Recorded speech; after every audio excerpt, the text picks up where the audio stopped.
ഇന്ന് വരെ എക്സിറ്റ് പോളിൽ പങ്കെടുത്ത ഒരാളെയും എനിക്ക് കാണാൻ സാധിച്ചിട്ടില്ല. ഇത്രയും തെരഞ്ഞെടുപ്പുകൾ കഴിഞ്ഞിട്ടുണ്ട്. അവിടെ നിൽക്കട്ടെ, ഇതിൻ്റെ ഒരു കമേഴ്ഷ്യലൈസേഷനൊക്കെ ഇതിൻ്റെ ഒരു പ്രശ്നമാണ്. ഈ ഓരോ TRPയുടെ വിഷയങ്ങളും അതുപോലെ തന്നെ നോക്കൂ. ഇപ്പം നാളെ വൈകുന്നേരം മറ്റന്നാൾ വൈകുന്നേരം കാണാൻ പോകുന്നത് എന്താ, ആരുടെ നമ്പറാണ് കറക്റ്റായ നാളാണ് മീഡിയ റിപ്പോർട്ട് ചെയ്യാൻ പോകുന്നത്. അതുകൊണ്ടാണ് 50 സീറ്റിൻ്റെയൊക്കെ വ്യത്യാസം ഇവരുടെ കണക്കിൽ വരുന്നത്. അപ്പോൾ ഇതെല്ലാം ഒരു തെരഞ്ഞെടുപ്പ് ഉത്സവത്തിൻ്റെ ഭാഗമായിട്ടുള്ള ചില ഉത്സവങ്ങൾക്ക് ചിലടത്ത് കളിപ്പാട്ടത്തിൻ്റെ ഇതുണ്ടാവും, ഇതെല്ലാം ഉണ്ടാവുമല്ലോ. അങ്ങനെയുള്ള ചില കടകളായിട്ട് കണ്ടാൽ മതി. 2004 ഒരുപാട് ഏജൻസികൾ ഒരേ ചിത്രം നൽകുമ്പോൾ നമ്മൾ അതിൻ്റെ ഒരു സൂചന എന്ന നിലയിൽ അത് ഉൾക്കൊള്ളാൻ തയ്യാറാവേണ്ടതല്ലേ എന്നുള്ളതാണ്. താങ്കൾ പറയുന്നതിനെ പാടെ തള്ളിക്കളയുകയല്ല. പക്ഷേ ഒരേ ചിത്രം പറഞ്ഞോളൂ. അല്ല, ഞാൻ അപ്പാടെ തള്ളിക്കളയില്ല. പക്ഷെ ഞാൻ പറയുന്നത് അങ്ങനെ ഒരേ ചിത്രം നൽകുകയാണെങ്കിൽ എങ്ങനെയാണ് 50 സീറ്റിന്റെ ഡിഫറൻസ് വരിക? 10 സീറ്റിന്റെ വന്നാൽ നമുക്ക് മനസ്സിലാക്കാം. 50 സീറ്റ് അല്ല, അത് ശരിയാണ്. അത് ഞാൻ നേരത്തെ ചോദിച്ചതും അത് തന്നെയാണ്. നേരത്തെ ചോദിച്ചതും അത് തന്നെയാണ്. പക്ഷേ മഹാരാഷ്ട്രയുടെ കാര്യത്തിൽ പറഞ്ഞോളൂ രാജു. നോക്കൂ പ്രമോദ്, ഒരു ഏറ്റവും പ്രധാനപ്പെട്ട ഒരു കാര്യം, ഏറ്റവും പ്രധാനപ്പെട്ട 2 പോയിന്റ് പറയാനായിട്ട് ഞാൻ ഒറ്റ പോയിന്റ് എനിക്ക് ശ്രീ സോമനോട് ഒരു മറുപടി പറയാനായിട്ട്. സുപ്രീം കോടതിയുടെ വിധിയെ സംബന്ധിച്ച് സുപ്രീം കോടതിയെ ഞാൻ അംഗീകരിക്കുന്നത്. സുപ്രീം കോടതിയുടെ വിധിയെ അംഗീകരിക്കേണ്ട കാര്യമുള്ളൂ. സുപ്രീം കോടതിയുടെ വിധിയോട് യോജിക്കണം എന്ന് നിർബന്ധമില്ല ശ്രീ സോമൻ. അതാണ് ജനാധിപത്യം. അതങ്ങ് മനസ്സിലാക്കിയാൽ മതി. ഒന്ന് അവിടെ നിർത്തുക. രണ്ടാമത്തെ കാര്യം നോക്കൂ, BJPക്ക് ഈ കഴിഞ്ഞ തെരഞ്ഞെടുപ്പിൽ 60 കോടി വോട്ടർമാരിൽ 60 കോടി വോട്ടർമാരുടെ 38% നേടിയാണ് BJP അധികാരത്തിൽ വരുന്നത്. എന്ന് വെച്ചാൽ 22 കോടി വോട്ട് മാത്രമാണ് ലഭിക്കുന്നത്. ഇപ്രാവശ്യത്തെ മുഴുവൻ എക്സിറ്റ് പോളുകളിലും പറയുന്നത് BJPക്കെതിരെ ആന്റി ഇൻകംബൻസി ഉണ്ടായിരുന്നു. അവരുടെ വോട്ട് ഷെയർ കുറഞ്ഞു വരുന്നു. ഞാൻ നേരത്തെ പറഞ്ഞ പോലെ 31% വരുന്നു. 31% വരുമ്പോൾ ഈ 69% മുൻകാലങ്ങളിലെ ഇലക്ഷനെ പോലെയല്ല. 69% സിംഹഭാഗവും ഏകീകരിക്കപ്പെടുന്നുണ്ട്. പല സംസ്ഥാനങ്ങളിലും വളരെ നല്ല, ഇപ്പോൾ ഉത്തർപ്രദേശിന്റെ കാര്യം പറഞ്ഞു, ബീഹാറിലെ കാര്യം പറഞ്ഞു, ബീഹാറിൽ നേരിടുന്ന മഹാരാഷ്ട്രയിൽ എല്ലായിടത്തും ഏകീകരിക്കപ്പെടുന്നുണ്ട്. അങ്ങനെ ഏകീകരിക്കപ്പെടുന്ന ഒരു രാഷ്ട്രീയം നമ്മൾ നോക്കിയാൽ ഈ പറയുന്ന 31% ഇത്രമാത്രം അപ്രമാദിത്വം ഉണ്ടാവുമോ? കാരണം വോട്ട് ഡിവിഷൻ ഇല്ല. ഇപ്രാവശ്യം അസദുദ്ദീൻ ഒവൈസിയൊക്കെ മിക്കവാറും BJPയുടെ സ്പോയിലേഴ്സ് ആയിട്ട് വരുന്നവരാണ്. BJPയുടെ അല്ല, കോൺഗ്രസിന്റെ സ്പോയിലേഴ്സ് ആയിട്ട് വരുന്നവരാണ്. അവരൊന്നും വന്നിട്ടില്ല. അപ്പോൾ ഒരു കൺസോളിഡേഷൻ ഇപ്പുറത്ത് നടക്കാനുള്ള രാഷ്ട്രീയ സാധ്യതകളും തെരഞ്ഞെടുപ്പിന്റെ ഒരു രീതിയിൽ നിലനിൽക്കുമ്പോൾ ഈ പറയുന്ന 31% കൊണ്ട് കഴിഞ്ഞ തവണത്തിലേക്ക് എത്തുമെന്ന് പറഞ്ഞാൽ നമ്മുടെ ഒരു സിമ്പിൾ ലോജിക്കിന് നമുക്ക് മനസ്സിലാക്കാൻ പറ്റാത്ത ഒന്നാണ്. പിന്നെ രണ്ടാമത്, ഈ ശ്രീ രാജഗോപാൽ ഉൾപ്പെടെ അറിയാം, ഭാരത് ജോഡോ യാത്ര നടക്കുമ്പോഴൊക്കെ ഞാൻ അതിനകത്തുണ്ട്. എല്ലായിടത്തും നേരത്തെ അദ്ദേഹം സൂചിപ്പിച്ച പോലെ യാന്ത്രികമായിട്ടുള്ള ജനക്കൂട്ടമല്ല, വലിയ ആവേശത്തിൽ ഉള്ള ജനക്കൂട്ടങ്ങൾ ഉണ്ടായിരുന്നു. അവിടെയെല്ലാം ഈ ചെറുപ്പക്കാർ, അഗ്നിവീറിനെതിരെ ചെറുപ്പക്കാർ വലിയ രീതിയിൽ പ്രതികരിച്ചിട്ടുണ്ടായിരുന്നു.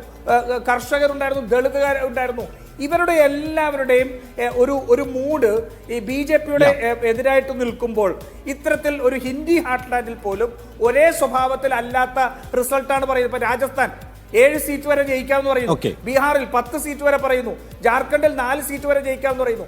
അങ്ങനെ പറയുമ്പോൾ ഈ ഹിന്ദി ഹാർട്ട്ലാൻഡിന് ഒരു പൊതു സ്വഭാവം ഉണ്ടല്ലോ, ആ പൊതു സ്വഭാവം പോലും ഇവർക്ക് എത്താൻ കഴിയുന്നില്ല എന്ന് പറയുമ്പോൾ എവിടെയൊക്കെയോ ഈ പറയുന്ന നമ്പറുകൾ എത്തിക്കേണ്ട ബാധ്യത ഇവർക്കുണ്ടോ? ഞാൻ വളരെ പെട്ടെന്ന് ശ്രീ സമ്പത്തിലേക്ക് കൊണ്ടുവരികയാണ്. ഇപ്പൊ ഈ പശ്ചിമബംഗാളിന്റെ കാര്യത്തിൽ മമതാ ബാനർജി ആണോ ഇങ്ങനെ സംഭവിക്കുന്നുണ്ടെങ്കിൽ അതിന്റെ കാരണക്കാരി, അതോ അവിടെ ആകെ പശ്ചിമബംഗാളിൽ CPM-ഉം കോൺഗ്രസും ഒന്നിച്ചാണ്, പക്ഷേ മമത വേറെ മാറി നിൽക്കുന്നു? ഈ ത്രികോണ മത്സരമാണ് അവിടെ മുതലെടുക്കാൻ BJPക്ക് അവസരം നൽകുന്നത്. അവരിപ്പോൾ ഇത്രയും പറഞ്ഞ പോലെ 31 സീറ്റ് വരെ പറഞ്ഞവരുണ്ട്. അത്രയൊന്നും ഒരുപക്ഷെ വരില്ലായിരിക്കും. പക്ഷെ അവർ 18-ൽ നിന്ന് അവർ സീറ്റ് വർദ്ധിപ്പിക്കുന്നു. ഒരു സീറ്റെങ്കിലും വർദ്ധിപ്പിച്ചാൽ അതിന്റെ കാരണം എന്തായിരിക്കും?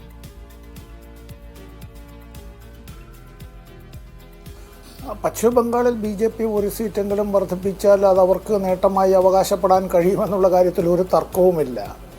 പശ്ചിമബംഗാളിൽ കാലുകുത്താൻ ഇടമില്ലാതിരുന്നിടത്ത് BJPയെ തങ്ങളുടെ സഖ്യകക്ഷിയായി കൊണ്ടുവന്നത് മമതാ ബാനർജി തന്നെയായിരുന്നു.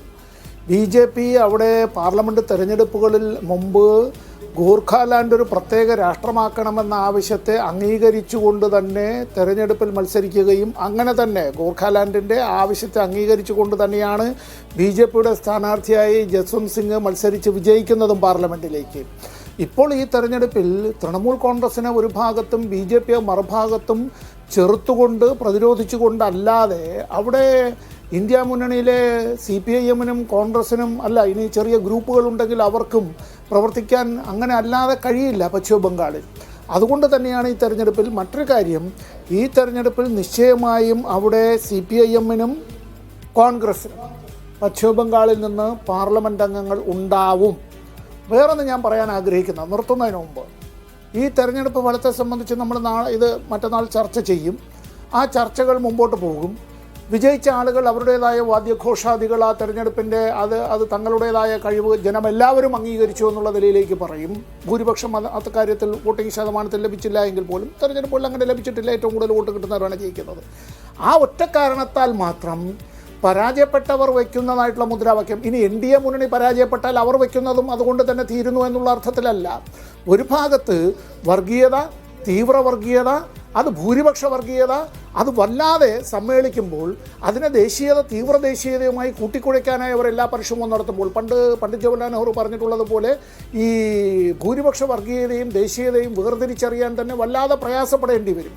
അങ്ങനെ വരുമ്പോൾ ഇതിനെതിരായിട്ടുള്ള ചോദ്യങ്ങൾ, വിമർശനങ്ങൾ അതെല്ലാം മറുഭാഗത്ത് ശക്തിപ്പെട്ടുകൊണ്ടേയിരിക്കുകയാണ്. ഈ തെരഞ്ഞെടുപ്പ് പ്രക്രിയ വളരെ കൃത്യമായ പോയിന്റ്സ് ആണ്.